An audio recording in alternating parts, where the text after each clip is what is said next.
L'Ibiza est la citadine de Seat, partageant sa plateforme avec l'Apollo et concurrente des Clio C3 ou 208. L'Ibiza restylée en 2012 est disponible en 3 portes appelées SC, en break appelée ST ou en 5 portes comme ici.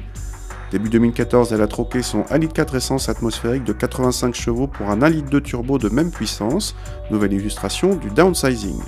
C'est la version que nous essayons ici dans une finition high-tech qui comprend entre autres les feux avant diurnes à LED et les feux Big Xenon directionnels, carrément, en plus de jantes alliage 15 pouces. A l'intérieur, la planche de bord de l'Ibiza n'a droit que partiellement à du plastique moussé face aux passagers. L'ambiance est sombre, un peu austère malgré les sièges à assises bleues en simili-cuir de cette finition high-tech.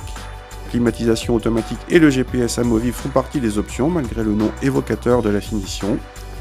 A l'arrière, l'habitabilité permet d'accueillir correctement 2 adultes, mais pas 3, faute de largeur suffisante. Le coffre atteint les 292 cm3, un bon score pour la catégorie, mais le seuil de chargement est trop haut et occasionne une marche importante. Par rapport à 1,4 litre qui le remplace, le petit 1,2 litre turbo offre plus de couple beaucoup plus tôt. Résultat, un agrément supérieur en conduite normale et des relances bien plus faciles. Le moteur est discret, exempt de vibrations et ne montre ses limites que lors des relances sur autoroute, la puissance restant malgré tout modeste. Côté châssis, cette Ibiza en route 15 pouces se montre confortable malgré quelques mouvements de caisse. Il n'est pas vraiment question de dynamisme, même si le poids relativement léger de l'auto et le train avant assez incisif procurent un certain agrément.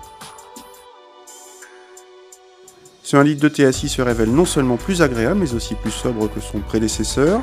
Seat annonce 0,8 litre de moins en moyenne et des rejets de CO2 qui descendent de 135 à 119 grammes par kilomètre de CO2.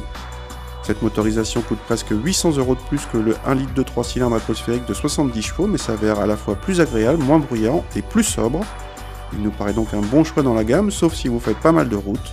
Si c'est le cas, pour encore 500 € de plus, vous pouvez opter pour le même moteur en 105 chevaux, bénéficiant de plus d'allonge à haute vitesse.